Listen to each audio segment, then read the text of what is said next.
Dead by Daylight is a 4v1 horror game released in the middle of 2016. And Iceberg has been proven to be an easy way to categorize the obscurity of information within niche communities. Today, I'll be explaining the Dead by Daylight Iceberg. Before we get started, I want to thank the Reddit user NedGemPie for making this. If I fuck something up, which I know I will, let me know in the comments below. Let's get right into this.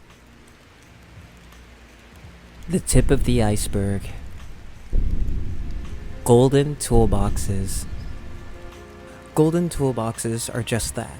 Golden toolboxes. However, they serve as an Easter egg for all realms released past Haddonfield, which is the Michael Myers and Laurie Strode DLC. While normally a map is only to contain one golden toolbox location, Backwater Swamp is the only realm to contain a golden toolbox on multiple of its maps. However, its location is essentially the same across all of the maps within the Backwater Swamp realm. So, what do these magical golden toolboxes do? Well, we're not able to access them. Maybe they'd instantly complete generators. Who knows? DS Unbreakable and Ruin Undying. Well, I just want to tackle these two right off the bat because both of those builds are generally what's called small PP. And this basically means that it's cowardly or unsportsmanlike to run these two things together because of the amazing synergy that those two have. DS Unbreakable allowing for 2-second chance and Ruin Undying allowing to take up a significant portion of the survivor's time in an attempt to do the only other objective that they have. So, I personally don't give a shit about what people use, but I'm guessing that's why this is on the iceberg. Legacy Prestige. Due to the grind of prestiging your character being made much easier in patch 1.3.0, the devs decided to reward players who put the time and effort into prestiging their characters before this patch. With every level of prestige obtained, the player was granted one legacy prestige clothing item. These are entity-touched apparel, similar to the blood-soaked clothes you receive for obtaining a regular level of prestige. This was a limited time event, and only having reached prestige prior to patch 1.3.0 could you obtain these clothing items. The deadline was the 24th of November 2016. They're no longer available to earn in-game and will never be reissued. The Hollowed Blight. The Hollowed Blight is basically just Halloween, but in Dead by Daylight. Like, coincidentally takes place at around the same time. There's a bunch of blighted stuff. So if you want something that isn't the legacy prestige, which you'll never get, now's the time.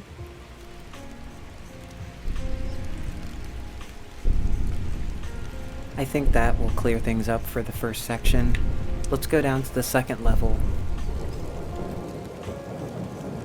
The Smasher. The Smasher was able to destroy all obstacles within a level, including trees, walls, buildings, etc., and was removed early in the game development cycle. His removal was due to the team realizing that it would be pretty fucking hard to balance a character who is able to remove all the stage elements. The Smasher was revealed to the public during developer stream number 72, which also mentions the removal of the survivor's climb ability. Midwich references. In the Midwich Elementary map, you can access a number of references from the Silent Hill game franchise. These references include a body falling out of a locker, a secret room with a pentagram, and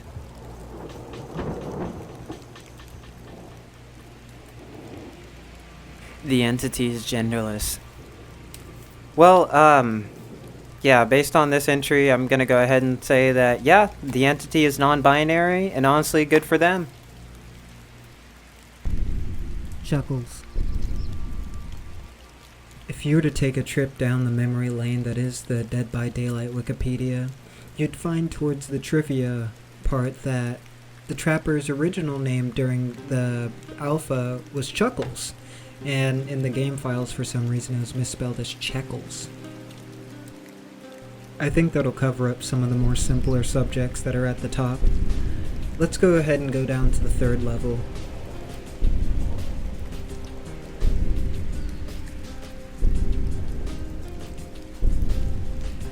Vigo made the hatch. Through a rift, I believe I culled another memory of Vigo, manifesting reality within the entity with something reminiscent of the Orus. How he came to understand the machinations of the fog is both puzzling and inspiring. It suggests to me that perhaps this place enhances one's connections to our infinite selves throughout the Omniverse. From this passage alone and what we know of Vigo through reference clues throughout add-ons and sprinkled through journal entries, it's safe to assume that Vigo invented the hatch. My only issue is, where's Vigo now, and why does the hatch now serve the entity?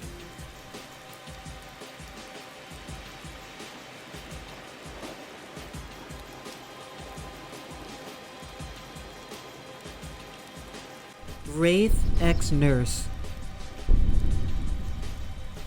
So something really cute, specifically in Asian Dead by Daylight circles, is that because of their similarities, the nurse and the Wraith are a canon couple, co-signed by Behavior when they released the Valentine's Day skins, featuring them holding each other lovingly.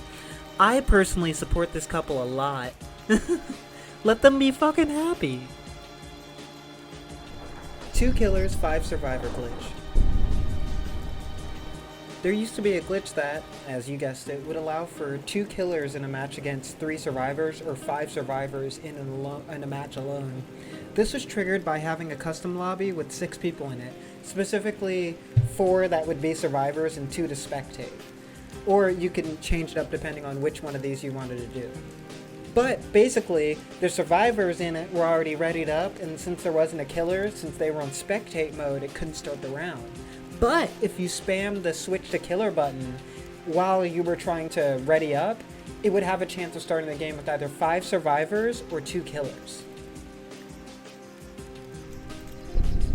The Entity Cured Bill.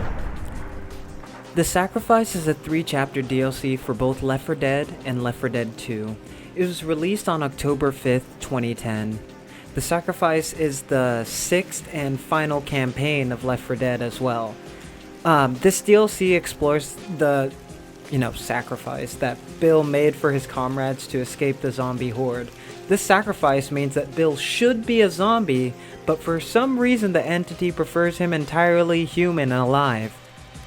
And coughing so loud that I'm sure you're allowed to sandbag Bills if they don't run Iron Will. I think that'll tie it up for this section of the Iceberg. Let's go down to the 4th level. Candyman delayed thrice. Following the clues gathered by the wonderful and semi-reliable leaking community, it was very clear that Candyman was going to be meant for this game. No, but really, we had Tony Todd following Behavior on Twitter, a gold and black scheme for our 4th anniversary event, and one of the lead devs tweeting out around the same time that the anniversary would be sweet. Me and many other true horror fans were hoping that the next licensed killer would be Candyman, featuring, Candyman as the killer and Helen Lyle as the survivor. However, these high expectations were crushed, only to immediately be revived with hype as it was revealed to be Pyramid Head instead. I'm still personally hoping that Candyman makes his way into this game. He's definitely one of the most scary horror icons that I can think of personally. Be my victim. Leatherface ate his survivor. Okay, so Leatherface is a cannibal. Cannibals eat people. Leatherface was released without a survivor. Quick maths, come on. No, but really, when Leatherface was released about 3 years ago, he was released without a survivor, and since that was the first time that someone was released just balls out, they decided to make it an ongoing meme within the community that Leatherface ate his survivor. That's why he wasn't released with one. When in reality, it would just take a lot of fucking money and licensing trouble to try and get the likeness or even one of the voice actors from the movie to try to come in. It'd just be a lot. Someone is gay. It's weird for them to make an Iceberg topic about me, but yeah, I'm gay. What if we were both gay girls and you subscribe to my YouTube?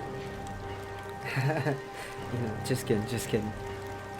But unless... Let's go down to the 5th layer.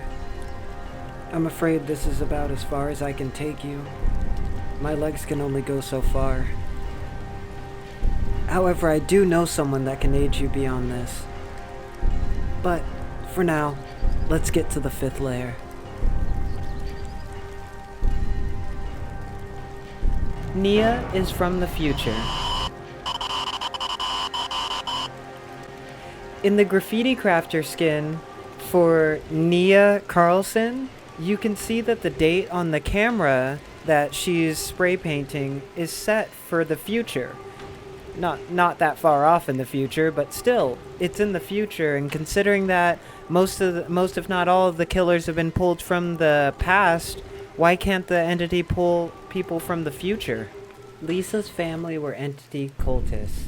Now, I usually don't try and put much faith behind, random claims like this, but this is something that's actually canon. In the tome, I'm gonna go ahead and let it play right now. Don't play with powers you don't understand. Lisa's grandmother scolds her for scratching a symbol into her textbook for good luck.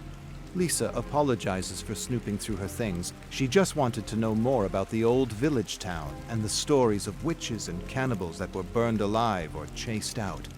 She heard her mother say her grandmother had come across several books written in an unknown language with strange symbols. Her grandmother warns her to stay away from her books. You can attract great misfortune to yourself and others. Lisa wants to laugh but doesn't. She was just messing around and doesn't really believe in all this superstitious nonsense. No such thing as witches and cannibals, Gran. I was just hoping for a little luck on my algebra test. No harm, no foul. Her grandmother tells her the symbol she sketched was the very one she had used long ago to turn a cannibal into a gnarled, twisted swamp tree covered in putrid black ooze. It's so ridiculous, Lisa wants to burst out laughing, but she contains herself as she listens to her tale of cannibals and missing children. When her grandmother finishes her story, Lisa hugs her and kisses her soft, wrinkled forehead. Don't worry, Gran. I'm not going to turn into a swamp tree or be kidnapped by a bunch of cannibals. All skins are canon. All skins are canon. Yeah, the entity is able of creating multiverses that it has entire control over, meaning that we haven't even seen the bare minimum of the entity's realms. The least of which of that adding up to all of the skins being canon. That's kind of a minute aspect of it, in my opinion. You know, when I said my legs can't carry me past this point, I was being serious. I can't go past this point. The entity won't let me. However, I do have a friend who is able to get past this. Better than dead? Take it away. The clown is balanced. Now, I might think outside the box with this one, perhaps, but I think the clown is pretty much balanced, but for a game that we're not really playing. I think his chase potential is very high. Now, the thing that makes him bottom tier is his map pressure. He has very little map pressure. However, if generators got it taken a look at, and the time used to complete generators were changed, that would ultimately change. Alongside different perks being released would give him different and more stronger options for map pressure. In addition, they added oppression, which gives him some kind of map pressure whenever he gets his eventual pop that he'll get from his chase.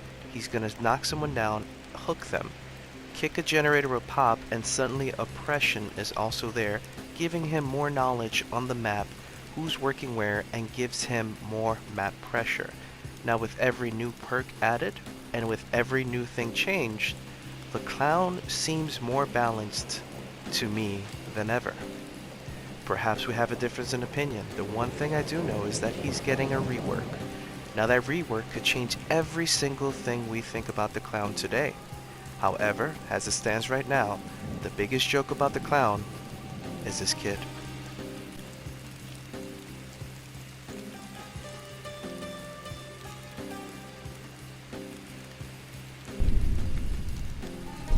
The tutorial characters are real players. I don't know what this means. I've never actually seen players run from killers and do generators or anything remotely useful. However, I do notice that the Dwight hides in a locker immediately as soon as he's hurt, and the Meg walks everywhere to save her sprint burst cooldown for as soon as the killer approaches.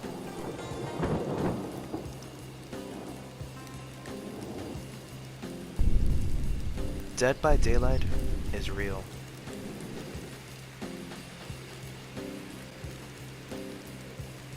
So, a lot of people think that Dead by Daylight is a real alternate dimension perhaps, or something of this sort, simply because the first survivors were made and based on real players, real people. Now, with this in mind, you can kind of tie this into Indian lore, where they were very hesitant on taking pictures because they felt as though their souls were being sucked into the picture.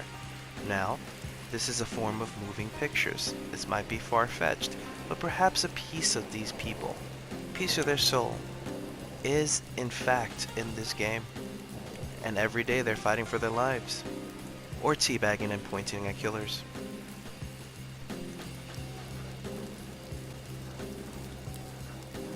The Observer forgot he's Vigo.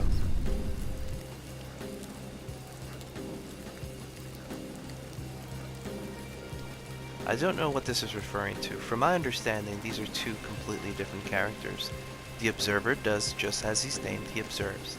And Vigo learned to manipulate things in the entity's realm to his own accord. Now, that's the reason why the hatch exists, but from my knowledge, he's also lost in a fog. Now, Dead by Daylight does delve into dimensional or parallel dimensions, so it's very possible these are two sides to the same coin. Vigo and the Observer could be two people, one person before he was lost and the other after. Who really knows, since when you delve into parallel universes, anything's possible.